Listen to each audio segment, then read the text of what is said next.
Har kuni uning huzuriga adolat istab o'nlab odamlar keladi. Qozi Mahmud afandi esa xalqning dardini o'zining dardidan ustun tutadi. Butun qalbi bilan ularning dardini tinglaydi. Aqli esa meni tinglaydi. Bir kuni uning huzuriga bir ayol keldi. U uyalib, tortinibgina Qozi Mahmud afandining xonasiga kirdi. Ayol ichkari kirganida qozi ham o'z joyida zarbof to'n kiyib viqor bilan o'tirardi. O'zi ham bu holidan juda mamnun, kibrga moyil bo'lib turibdi. Ayol asta yurib kelib, uning ro'parasiga o'tirdi-yu boshini egib yerga qarab turaverdi. Oraga jimlik cho'kib, bir muddat vaqt o'tdi. Demak, o'zini tutishi, biladigan odobi axloqdan xabari bor ayol ekan.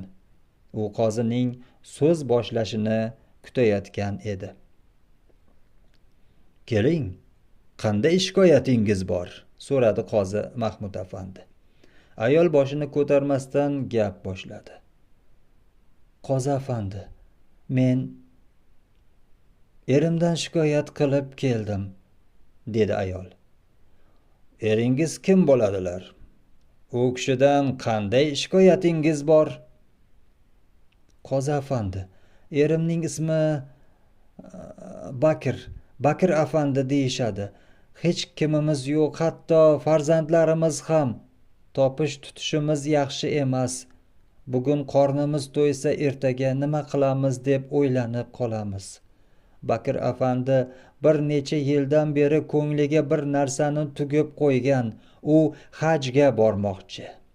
Har yili haj guruhi yo'lga tayyorlansa, Allohdan so'rab tinmay duo qiladi, lekin qo'li kaltalik qilyapti. 3 yildan beri hajga boraman deydi, lekin bora olmaydi. Bu yil ham har doimgidek niyat qildi. Men u kishiga bizning sharoitimiz ma'lum, qotgan non bilan kun ko'ryapmiz, balki sizga farz emasdir debman. U kishining jahllari chiqib ketdi. Xullas, bir oqshom hojam boraman dedi. Men bormaysiz dedim. Bir mahal jahl ustida qattiq qasam ichib yubordi. Ayolning ovozi titrab, ko'zlari jiqqa yoshga to'ldi. "Nima deb qasam ichdi?" so'radi Qozi Mahmud afandi.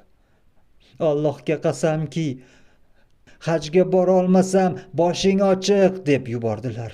3 marta aytdilar." Ayol yig'lab yubordi.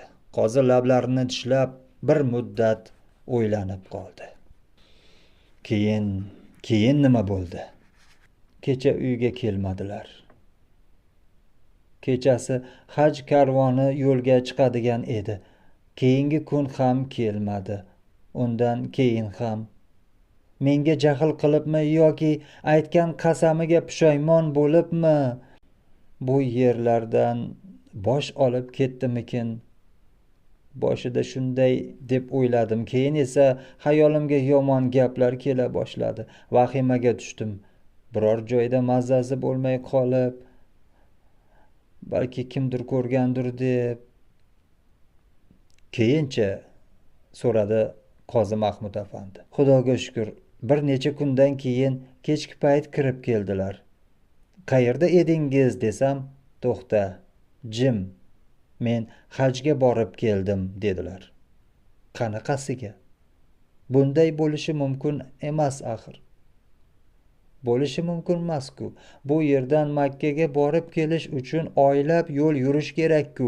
Shuning uchun o'zimga o'zim hojam ichib qo'ygan qasamiga pushaymon bo'lib, uyda men bilan birga yashash uchun yolg'on gapiryapti. Hajga borgan bo'lishi mumkin emas deb o'ylayapman." Qozi Mahmud afandi uzun qora soqollarini siladi. Ayolning aytgan gaplarini o'yladi. Aslida nima bo'lganini anglashga urindi. Haqiqatdan ham bosh qotiradigan masala ekan. Keyin nima bo'ldi? Nima bo'lardi, Qozi afandi? Uyga kiritmadim. haydab soldim.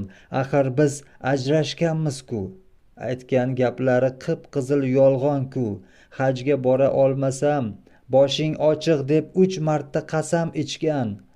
Endi biz xotin emasmiz. Ayol ho'ngrab yig'lab yubordi. To'g'ri, dedi qozi afandi uning yig'isini bosgandek bo'lib. Qozi shunday deyishga dedi, lekin ko'ngli taskin topmay ikkilanib qoldi. Gapingiz to'g'ri, lekin nima bo'lganida ham eringizni ham eshitib ko'rish kerak. Eshitib ko'rishim kerak, qo'shib qo'ydi u.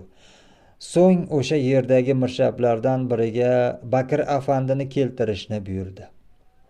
Oradan ancha vaqt o'tgach, mirshab Bakir afandini olib keldi. Bakir afandi qozini ko'rib angrayib qoldi.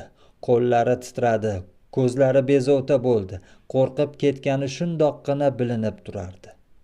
Shundan keyingina sal narida o'tirgan xotiniga ko'zi tushdi. Avvaliga uni bu yerda ko'rib hayron bo'ldi. Tushunmay qoldi. Keyin esa nima gapligini anglagandek biroz xotirjam tortdi. Nihoyat o'zini biroz bosib olib, bosh egib qozi Mahmud afandiga salom berdi. Yaqinroq keling, Bakir afandi, dedi qozi. Bakir afandi qozi tomonga 1-2 qadam tashladi. Ayolingiz sizdan shikoyat qilib kelibdilar. Bu kishining aytishicha siz hajga borishga niyat qilibsiz, lekin agar bora olmasam boshing ochiq deb qasam ichgan emishsiz. To'g'ri, jahl ustida og'zimdan chiqib ketdi. Qasam ichib yubordim.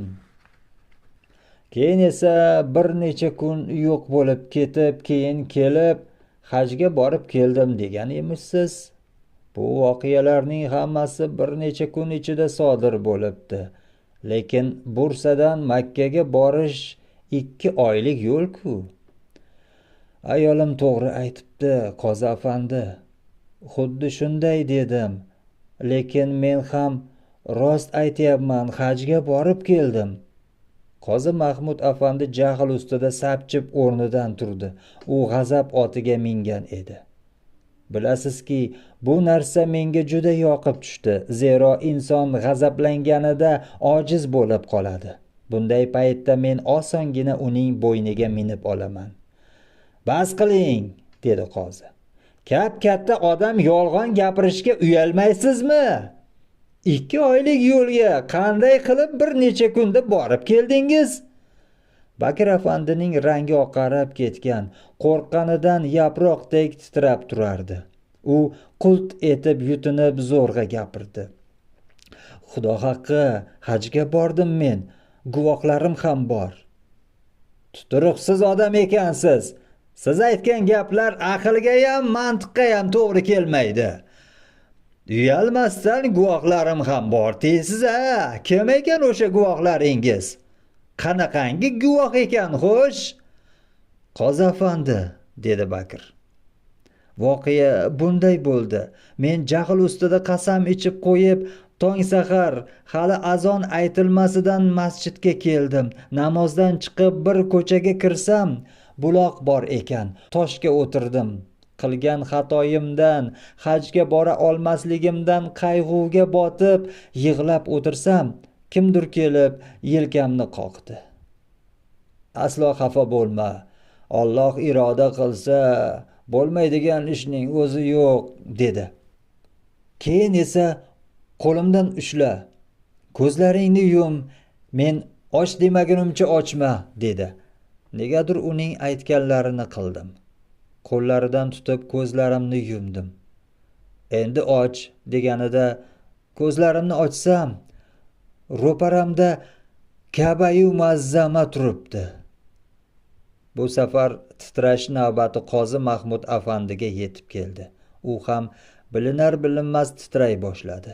Uning ko'zlarida hayrat alomatlari bilinib turar. Bakirning gaplarini eshitib qotib qolgan edi. Men, ya'ni nafs darhol qozi Mahmud afandining qalbiga vasvasa solib, unga aslo ishonma, yolg'on gapiryapti, dedim.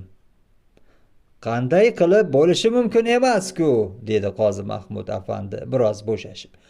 Qo'lingizdan tutib yetaklagan odam kim edi? Avvaliga o'zim ham ishonmadim, lekin hammasi rost. U odamni siz ham bilarsiz.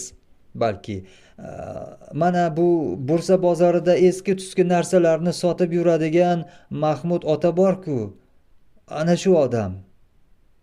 Qozi afandi yana mirshablardan biriga ishora qildi. Birozdan keyin oppoq soqolli keksa odamni olib kelishdi. Bu nuroniy chol o'sha eski tuski sotuvchi Mahmud ota edi. Men uni darhol tanidim. Men uni bir necha bor yo'ldan ozdirishga uringanman, lekin u meni qaytib yopishmaydigan, o'ziga yaqinlashmaydigan qilib haydab solgan. Oppoq sallali, qaddi qomati tik, haybatli inson.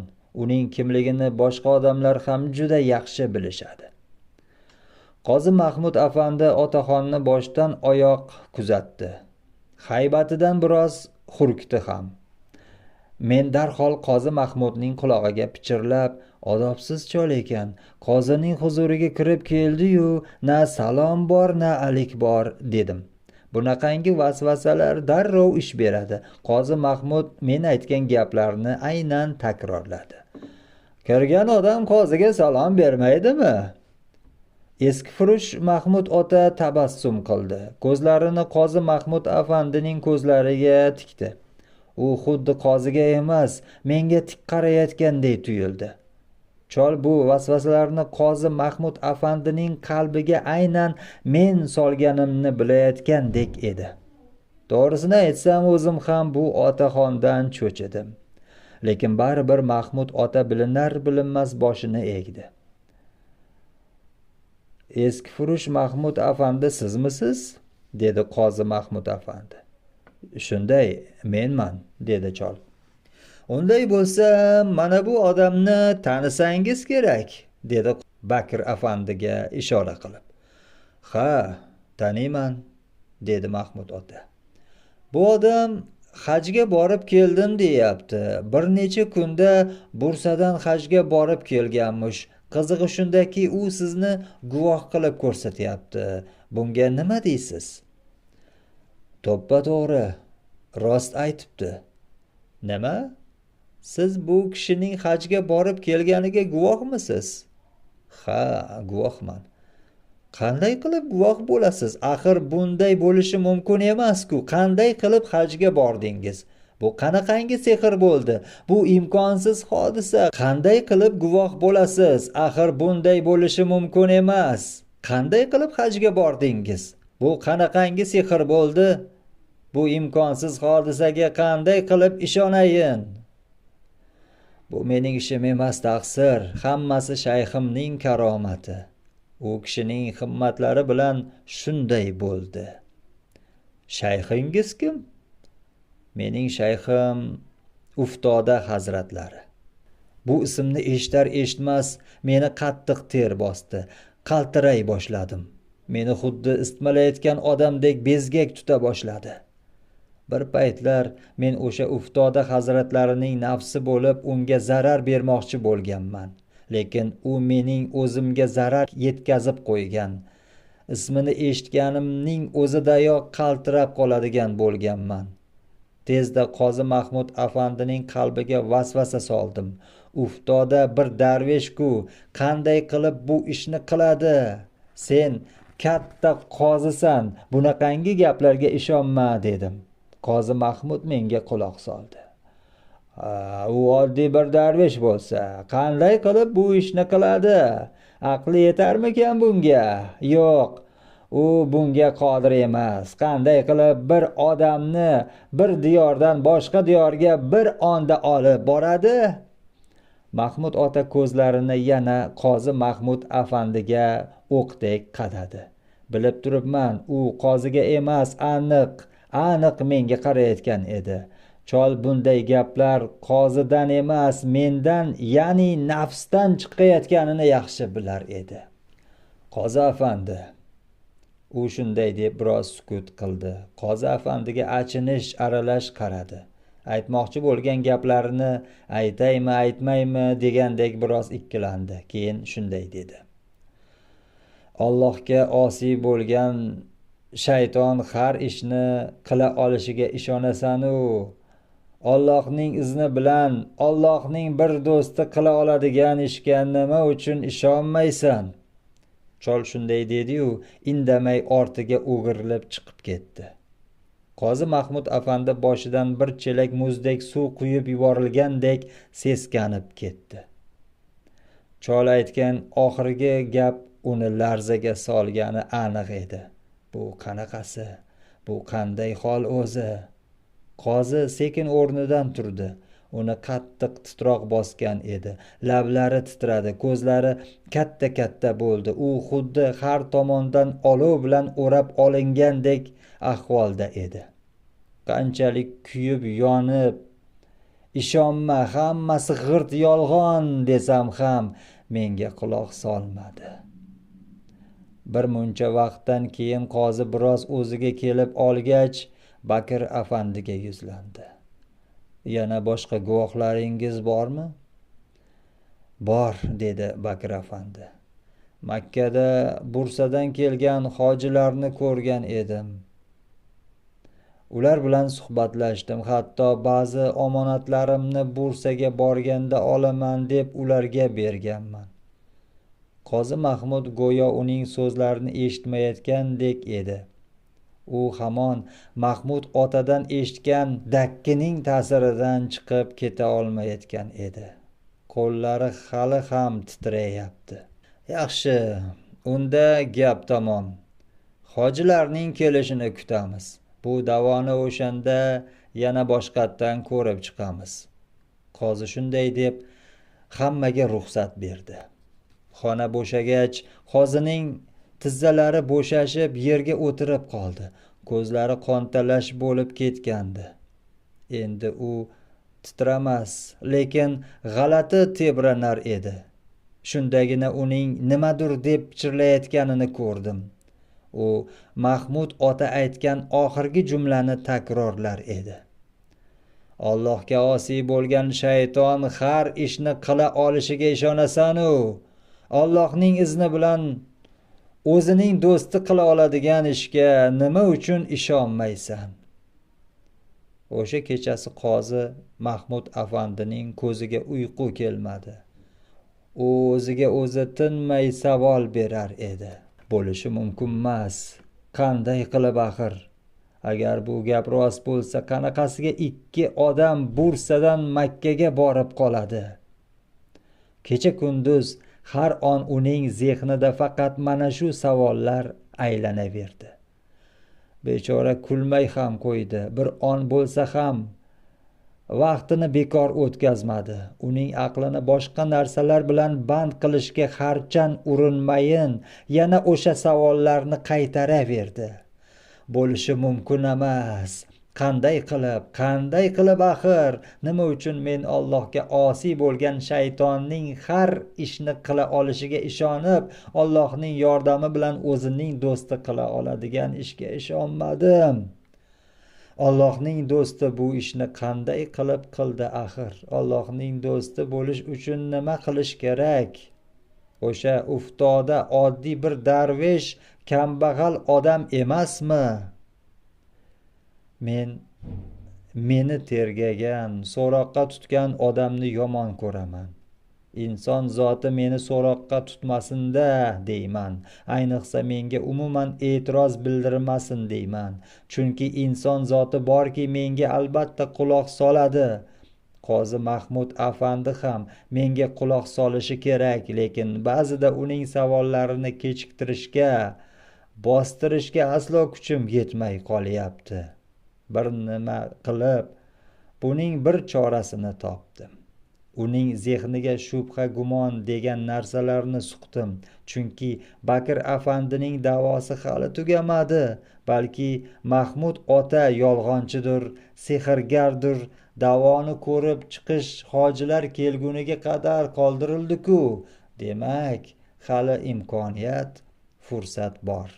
Xo'sh, hojilar kelganda Bakir afandining omonatlari ularda bo'lmasa-chi? Bularning hammasini qozi Mahmud afandining zehniga birma bir suqdim. Shubha har doim ish beradigan usul edi. Bu safar ham ish berdi. Men bergan shubha uning olovdek so'roqlarini suvdek o'chirdi qo'ydi. To'g'ri, dedi u o'ziga o'zi. Ha, hali hojilar kelishmadi. Xo'p, keldi ham deylik. O'shanda ularning yonida bu cholning omonati bo'lmasa-chi? Rostdan ham bularning hammasi yolg'on uydirma bo'lsa-chi? Qozi shunday deb ikkilana boshladi. Qarabsizki, biroz bo'lsa-da vijdoni berayotgan savollarning ovozini o'chirdi. Shu bahona men ham biroz yengil nafas oldim. Bu savollar qalbning savollari edi. Qalb bir narsani so'roqqa tutsa, aql unga ergashadi. Men esa lom lim deya olmay qolaman. Qalb aqliga ergashadigan bo'lsa, unda menga bayram bo'ladi. Mening buyruqlarim so'zsiz bajariladi. Lekin qalb ustun bo'lsa, unda men yo'qday bo'lib qolaman. O'z saroyida zanjirband qilingan hukmi yo'q podshohga aylanib qolaman. Nomim bor, o'zim yo'q bo'laman. Chunki qalb menga aslo quloq solmaydi. Tilsiz amir ko'r yo'lboshchilarning kimga nima foydasi bor? Ha, kimga nima foydasi bor? Aslida men insonlarning ko'ziga parda tortaman. Shunda inson atrofga qarasa ham hech narsani ko'rmaydi. Quloqlarini kar qilib qo'yaman. Eshitadi, lekin tinglay olmaydi. Tillarini lol qilib qo'yaman. Biladi, lekin gapira olmaydi. Lekin qalb aqldan ustun kelsa, bu aytganlarimning birortasini qilishga kuchim yetmay qoladi. Hozir ham qozi Mahmudga qalbidan kelgan tuyg'uga emas, aqliga quloq solishni buyuryapman. Aqlga sig'maydigan ishga ishonish kerakmasligini uqtiryapman. Afsuski, men uni bir necha kun chalg'itib tura oldim. Qozi hojilar keladigan kungacha indamay turdi. Uni shunchalik ishontirgan edimki, hojilarda hech qanday omonat yo'q deb ishondi qo'ydi. Bu gapga o'zim ham ishonar edim. Hech qanday omonat yo'q deb bilar edim. Bir necha kundan keyin hojilardan xabar keldi. Ular bir necha soatlik masofada ekan. Mirshab bu xabarni olib kelganida qozi Mahmud afandi xonasida o'tirgan edi. Biroz o'ylanib qoldi. Keyin endi chiqib ketayotgan Mirshabga buyurdi. Tez borib, hojilarning yo'lini poyla. Bakir afandi omonat berdim degan hojilarni hech kim bilan ko'rishmasidan to'g'ri huzurimga olib kel. Esingdan chiqmasin, hojilar sendan oldin hech kim bilan ko'rishmasin. Mirshab shu zahoti yo'lga tushdi. Qozi Mahmud afandi hayajonda edi. Axir necha kunlardan beri aqlini teshib yuborgan savollarga birozdan keyin javob oladi-da. U o'zini qo'yarga joy topa olmay, xonasida u yoqdan bu yoqqa borib kelardi. Vaqt xuddi qalin arqon bilan bog'lab qo'yilgandek harakatsiz to'xtab qolgandek edi. Biroz vaqt o'tgach, Mirshab oppoq yaktaklar kiyib olgan, qo'llarida bir necha tugun ko'tarib olgan 3 kishi bilan birga kirib keldi. Hojilar bu yerdagi gaplardan bexabar edilar. Ularning haj safarining sururi bilan, yurt sog'inchi bilan to'lgan qalblari vatanga qaytar qaytmas qozining qarshisida turishdan qo'rquvda, xavotirda edi.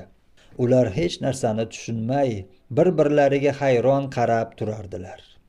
"Yaqinroq kelinglar", dedi qozi Mahmud afandi. 3 kishi ajablangan holda oldinga qadam bosdi. Qozi Mahmud chuqur nafas olib o'tirgan joyida bir qo'lini tizzasiga, bir qo'lini o'rindiqning yon tarafiga qo'yib gap boshladi. Alloh haj ziyoratingizni qabul qilsin. Amin deyishdi hammalari bir ovozdan. Lekin ular hali ham hech narsani tushunganlari yo'q. Xavotir olmanglar, dedi qozi afandi. Tashvishga hech qanday o'rin yo'q. Sizlarga ba'zi savollarim bor xolos. Shuning uchun huzurimga chaqirtirdim. Buning uchun uzr so'rayman.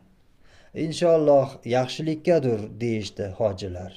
Menga aytinglarchi, bozorda mayda-chuyda ishlar qilib kun kechiradigan Bakir afandi degan kishi bor ekan. O'sha kishini taniysizlarmi? Taniymiz, deyishdi hojilar. Xo'sh, Bakir afandini oxirgi marta qayerda ko'rdingiz? Hajda ko'rdik, dedi uchchovi yana baravar. Qozi Mahmud afandi o'tirgan joyida chuqur nafas oldi, bir xo'rsinib qo'yib shunday dedi. Yaxshilab o'ylab ko'ringlar, adashmayapsizlarmi? Albatta rost, u kishi bilan birga suhbatlashdik, birga o'tirdik. Mana bizga omonatlar ham berdi. Nima bergan bo'lsa hammasini olib keldik. Birorta omonatiga qo'l tekkizmadik. Agar omonatlar uchun chaqirtirgan bo'lsangiz, mana hammasi shu yerda. Hojilar shunday deb tugunlaridan bir nechta narsa chiqarib berishdi. Qozi Mahmud afandi bu so'zlarni eshitib mutlaqo o'zgarib qoldi. Barmoqlari bilan oldida turgan stolni chertib, ko'zlarini bir yerga tikkancha chuqur o'yga botdi. Nihoyat hamma unga qarab turgani esiga kelib, shosha-pisha tilga kirdi. Bo'ldi, rahmat. Uzr, sizlarga ruxsat, chiqaveringlar. Hojilar yana taajjub bilan bir-birlariga qarab, nima bo'lganini tushunmay qozining huzuridan chiqib ketishdi. Ular chiqib ketayotgandan keyin ham qozi Mahmud afandi o'sha alfozda ko'zlarini bir nuqtaga tikib, haykaldek qotib o'tiraverdi. Nihoyat boshidan sallasini yechdi. Ikki qo'li bilan boshini changallab, tez-tez nafas ola boshladi. Bo'lishi mumkin emas, dedi qozi o'ziga o'zi. U bilmasa ham men hammasidan xabardor edim. Qozi Mahmud afandining qalbi aqlidan ustun kelayotgan edi. Eshitganlari imkonsiz ishlar bo'lsa ham, mantiqqa to'g'ri kelmasa ham qalbi bunga ishondi. Men uchun eng xavfli qalb esa iymon keltirgan qalbdir. Qozi menga ilk zarbani ana shunday shaklda urdi. Qalbimdagi ilk chandiqni mana shu voqea tufayli qoldirdi. Buni hali o'zi bilmaydi. Lekin shu narsa aniqki, men uni chalg'itishdan, adashtirishdan hech qachon to'xtamayman. O'z bilganimdan qolmayman.